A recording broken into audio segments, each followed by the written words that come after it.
Un Français, lauréat du prix Nobel de physique, Serge Haroche, partage la distinction avec un Américain, David Wineland.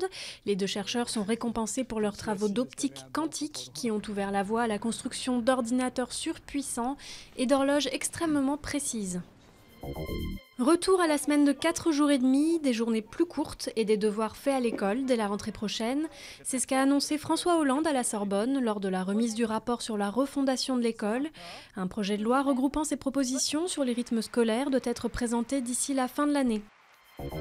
Les députés ont voté en faveur de la ratification du traité budgétaire européen qui instaure une règle d'or d'équilibre budgétaire.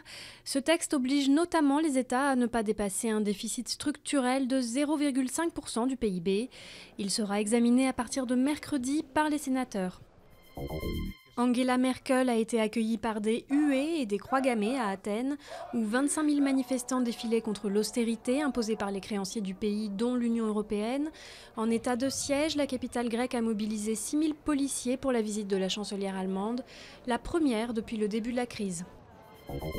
Ces tableaux ont inspiré de nombreux photographes et cinéastes, dont Alfred Hitchcock.